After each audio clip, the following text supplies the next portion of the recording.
The machines flatline at 11:47 p.m. Maya Chen presses her father's hand one last time. His skin is still warm. The hospital room in Northwestern Memorial smells like antiseptic and dying flowers. Her phone buzzes. A photo. Her husband, Marcus, already at the Clark County Courthouse in Las Vegas, his arm around Vanessa Price, both smiling. The timestamp reads 11:52 p.m. 5 minutes. 5 minutes after her father's heart stopped, Marcus was already wearing a different ring. Maya is 6 months pregnant.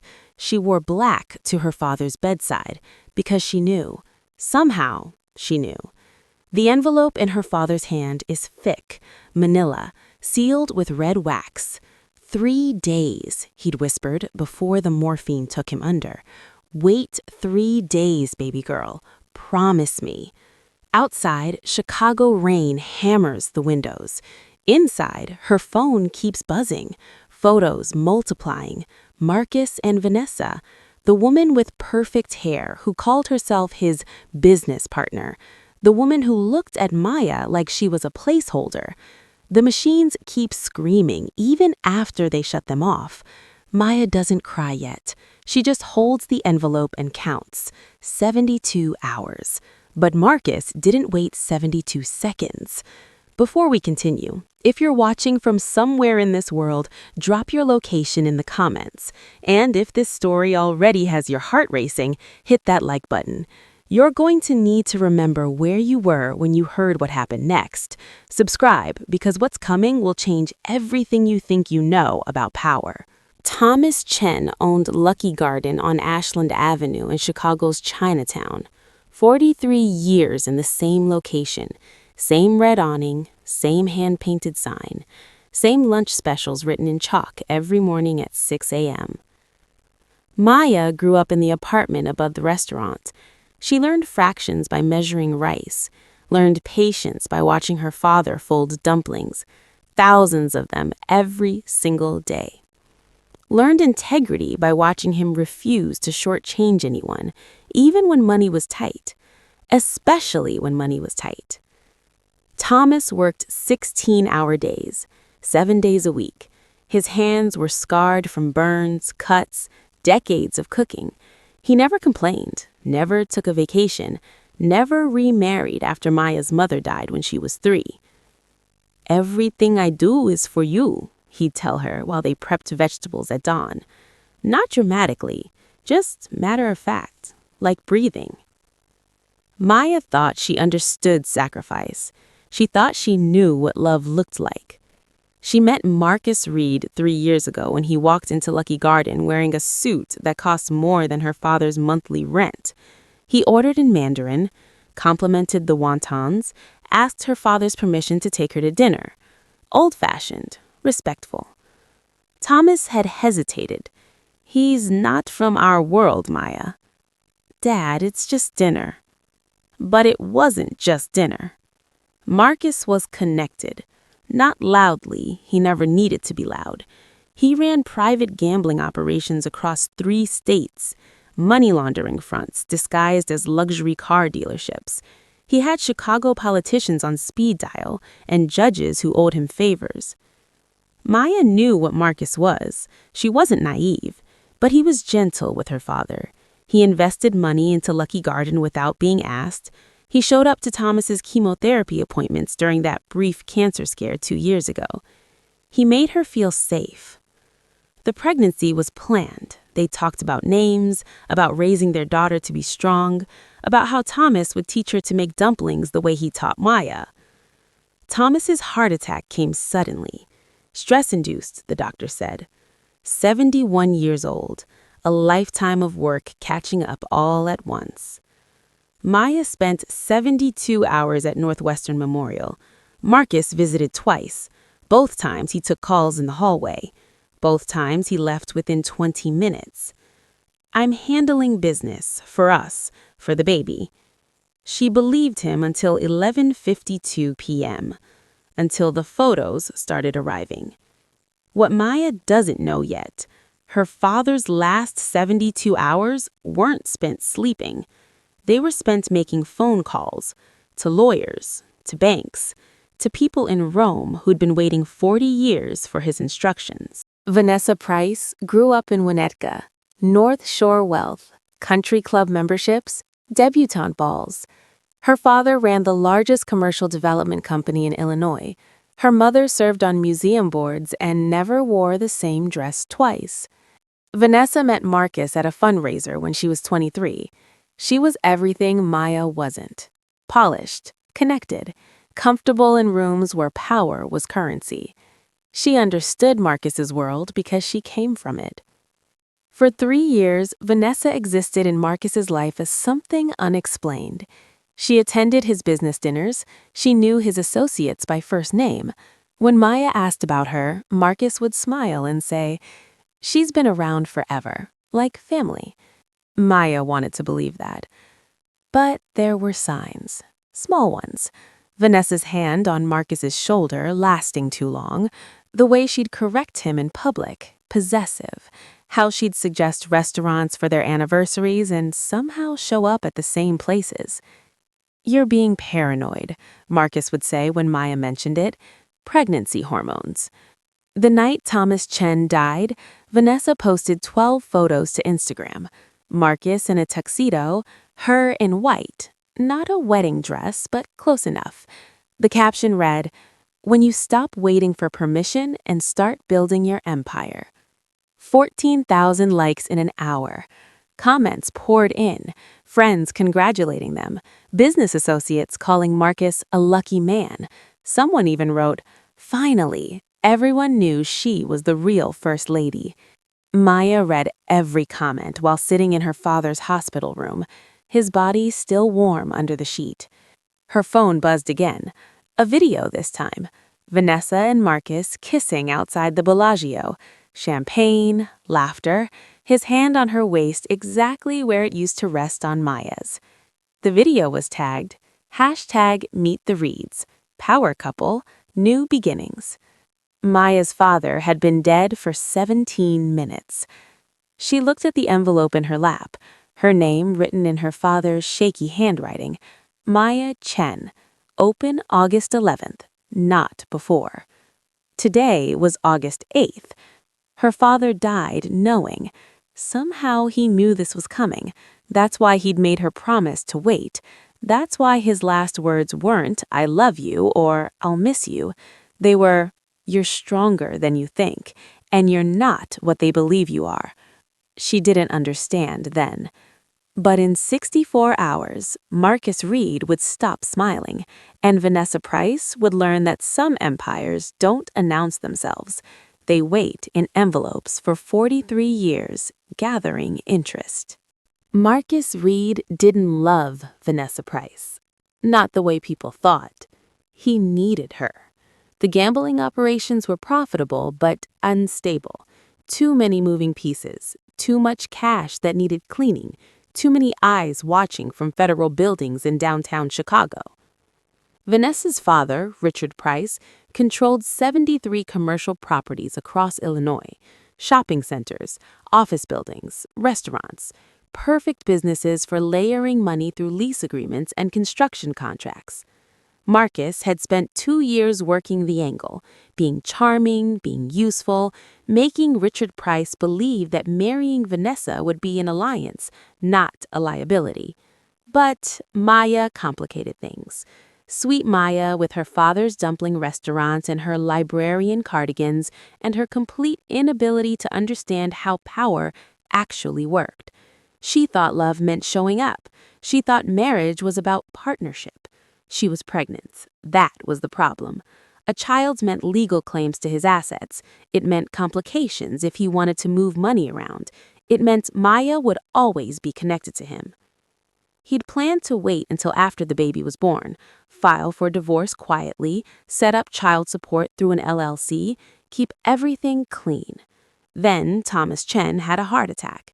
Marcus was having dinner with Vanessa at Gibson's Steakhouse when Maya called, hysterical, incoherent, begging him to come to Northwestern Memorial. Vanessa watched him calculate. She always knew when he was running numbers. "Let me guess," she'd said. "The old man's dying." Marcus nodded slowly. "So go hold her hand, play the grieving son-in-law, then we move. She's 6 months pregnant, which means she's vulnerable, emotional, easier to manage." Vanessa sipped her wine. "Her father dies, she falls apart, you comfort her for a respectable amount of time, then you explain that you need someone stronger, someone who understands your world. She'll hate you, but she'll sign whatever you need her to sign if you offer enough money for the baby." It made sense. It was clean, logical.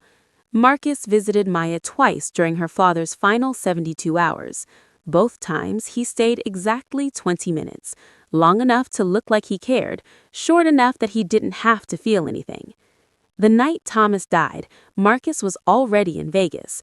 The marriage to Vanessa was scheduled at 11:45 p.m. Quick, efficient. Vanessa wanted photos posted immediately. Control the narrative, she'd said. At 11:52 p.m., Marcus was legally married to Vanessa Price. At 11:53 p.m., he texted Maya, "I'm sorry, this isn't working. I'll have my lawyer contact you about arrangements." What Marcus didn't know, Thomas Chen had been texting too, to a law firm in Rome, to accounts in Geneva, to people who'd been waiting 43 years for one specific instruction: protect my daughter, no matter what it costs. Maya opened the envelope at 2:17 a.m. on August 11th. She sat alone in Lucky Garden. The restaurant was closed, dark. The chairs were stacked on tables the way her father had taught her, always neat, always ready for the next day. Except there wouldn't be a next day, not for him. Her hands shook as she broke the wax seal. The first document made her stop breathing. It was a birth certificate, Thomas Chen, born March 3rd, 1952 in Rome, Italy. But her father's name wasn't Thomas Chen. His name was Tommaso Castellano. She kept reading. Marriage license, Tommaso Castellano to Rebecca Morrison, 1979, Chicago, Illinois. Rebecca Morrison, Maya's mother, the woman who died when Maya was 3, the woman Maya barely remembered except through photographs. Then another document, a death certificate, Tommaso Castellano, died April 14th, 1981, Rome, Italy. Her father had legally died 42 years ago. The man who raised her, who made dumplings every morning, who worked himself to exhaustion, that man had erased himself, started over, become someone else. The letter was underneath, her father's handwriting, shaky but clear. My dearest Maya, if you're reading this, I'm gone. I'm sorry I couldn't tell you while I was alive.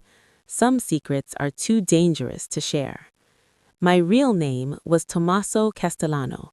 My family owns Castellano Holdings, one of the largest private investment firms in Europe, worth approximately $8.7 billion. I left them when I was 29. They wanted me to marry for power, to treat people like assets, to build empires on top of broken families. I refused. I met your mother in Chicago. She was a teacher. She didn't care about money. She loved me for who I was, not what I owned. So I walked away, changed my name, opened a restaurant, and lived a real life. But I never gave up what was mine by blood. I moved it, hid it, protected it.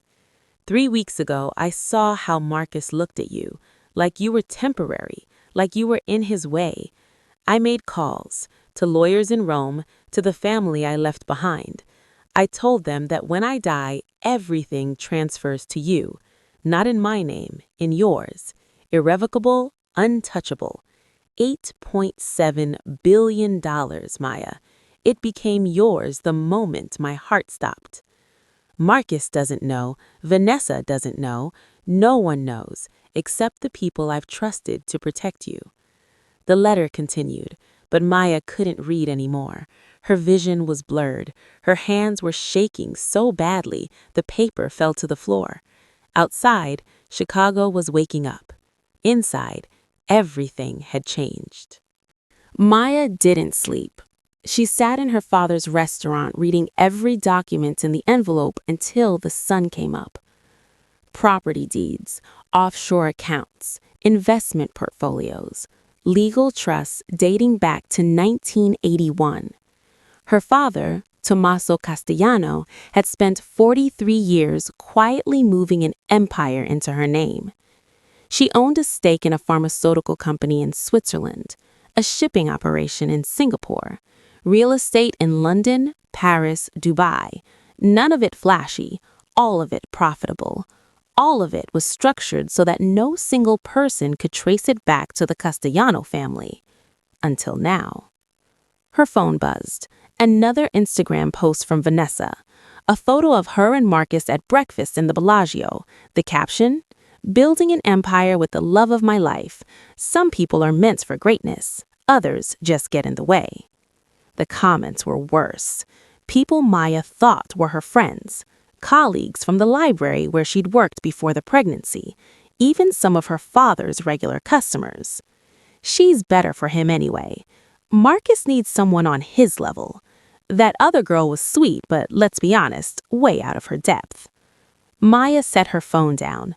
She looked at the documents spread across the table. Then she looked at her reflection in the restaurant window. 6 months pregnant, dark circles under her eyes, still wearing the black dress from her father's funeral 4 days ago. They thought she was broken. She looked broken, but something cold and clear was settling in her chest. Not anger, understanding. Her father's letter had included a phone number, a lawyer named Elena Castellano in Rome, her aunt, a woman Maya had never met. Maya dialed. The phone rang twice. A voice answered in accented English. "Maya, we've been waiting." "My father, Tommaso, yes, he called us 3 weeks ago, explains everything, gave us very specific instructions." A pause. "We're sorry for your loss. He was a good man.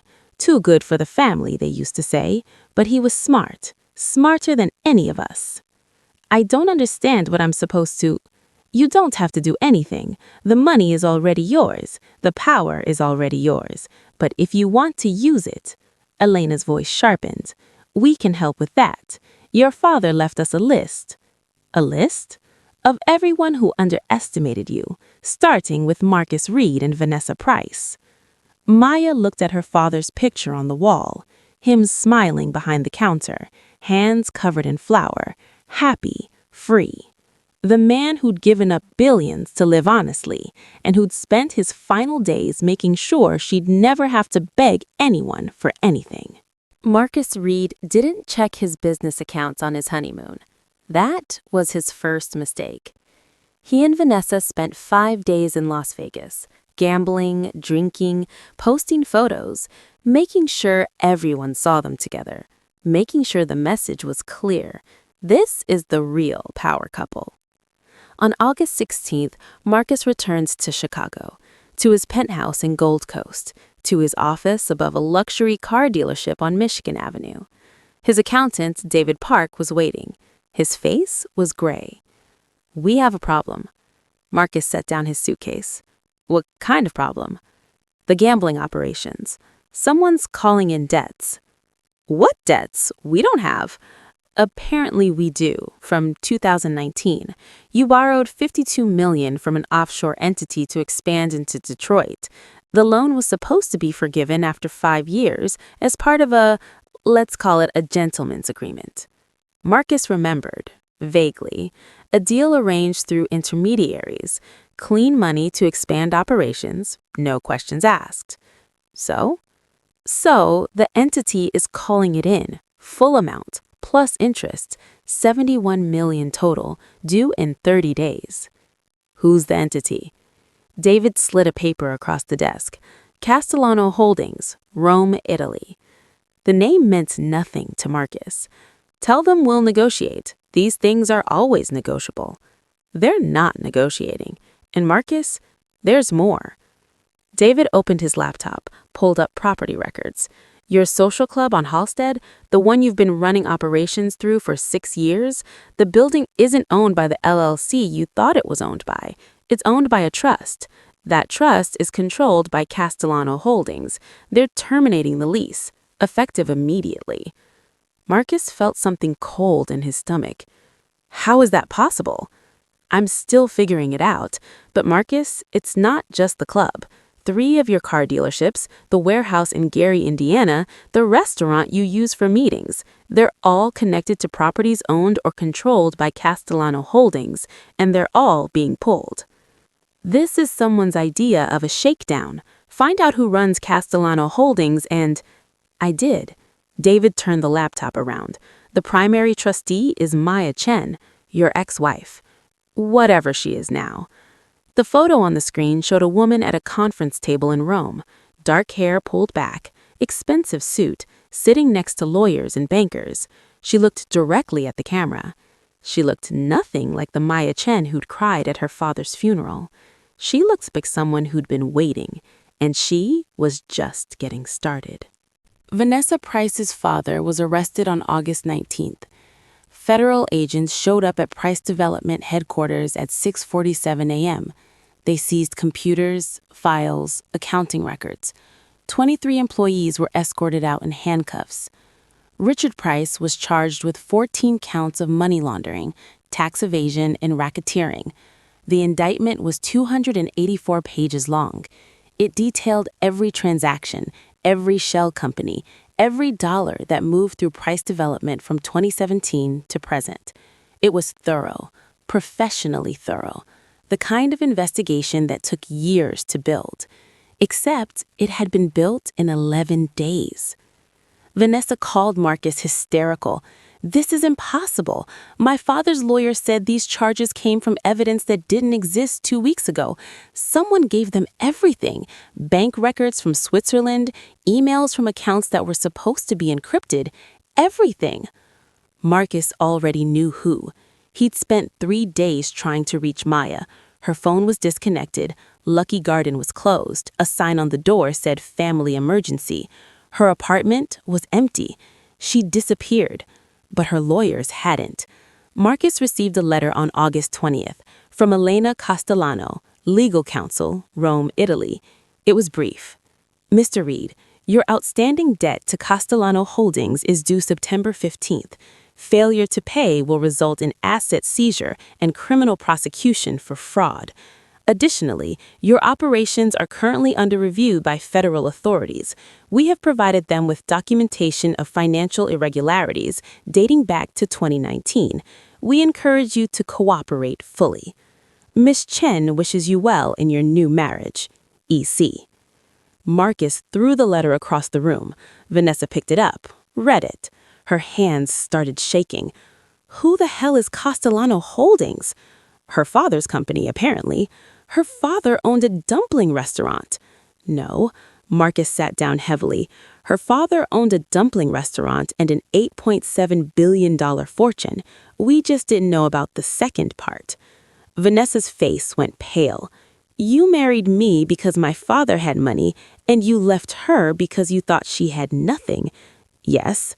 And now my father's going to prison, your business is collapsing, and she's richer than both our families combined. Marcus laughed. It sounded broken. Her father knew. He knew I was leaving. He knew exactly what we'd do, and he spent his last days making sure we'd regret it.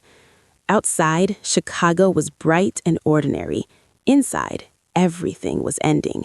And in Rome, Maya Chen, now Maya Castellano, was learning how to run an empire from people who'd been waiting 43 years to teach her. Maya gave birth to her daughter on October 3rd at a private hospital in Rome. She named her Rebecca, after her mother, Thomas, after her father, Rebecca Thomas Castellano. The birth certificate listed no father. Marcus sent a lawyer on October 8th. He wanted visitation rights. He wanted his name on the birth certificate. He wanted to work something out. Maya's response was delivered by Elena Castellano in a conference room at Reed Automotive's soon-to-be-foreclosed headquarters. It was simple. Miss Castellano will agree to shared custody under the following conditions. Mr. Reed submits to a full financial audit. Mr. Reed ceases all illegal operations. Mr. Reed repays his debt to Castellano Holdings in full. If Mr. Reed cannot meet these conditions, he may relinquish all parental rights in exchange for a one-time payment of $500,000 for child support. Marcus took the money. He signed the papers. He walked away. Vanessa left him 6 weeks later when the money ran out. She filed for annulment, claiming fraud. She moved back to Winnetka. Her father was serving 18 years in federal prison. Her trust fund was frozen. She got a job at a real estate office answering phones. She stopped posting on Instagram. Maya never returned to Chicago. She stayed in Rome with her daughter and her family, the Castellanos, who welcomed her not because of money, but because she was Tommaso's daughter, because she carried his quiet strength. She didn't take over Castellano Holdings. She didn't need to. The empire ran itself, guided by people her father had trusted for decades. Instead, Maya did something else. She reopened Lucky Garden. Not in Chicago, in Rome. Same recipes, same red awning, same hand-painted sign. She worked the kitchen every morning with Rebecca strapped to her chest, teaching her daughter the same lessons her father had taught her, that real wealth isn't in accounts or properties. It's in knowing who you are when everything is taken away, and then given back. On Rebecca's first birthday, Maya received a package, no return address. Inside was a photo of her father, young, maybe 30, standing outside the original Lucky Garden in Chicago with her mother, both of them smiling, both of them covered in flour. On the back, in her father's handwriting, "We don't break, we rebuild." Maya hung it on the wall, and every morning before the restaurant opened, she looked at it and remembered power doesn't announce itself. It waits, it watches, and when the time is right, when everyone who underestimated you has forgotten you exist, it moves. Not with anger, not with revenge, with something quieter, something permanent, with the understanding that some people spend their whole lives chasing empires, while others inherit them in envelopes. And the people who walked away, they'll spend the rest of their lives wondering what they missed, not because you told them, because they can see it in your eyes every time your name appears in the news, every time your daughter smiles in a photograph, every time they remember that once they had everything, and they traded it for nothing. If this story moved you, if it made you think about the people in your life who sacrificed everything while others took credit, do something for me. Don't just watch and forget. Share this. Let someone else feel what you just felt. Drop a comment about what moment hit you hardest. And if you want more stories that don't let you go, that make you feel something real in a world that's forgotten how to feel, subscribe, because we're just getting started. And the next story, it's already waiting. Some endings aren't really endings. They're just the beginning of someone else realizing what they lost. Remember that.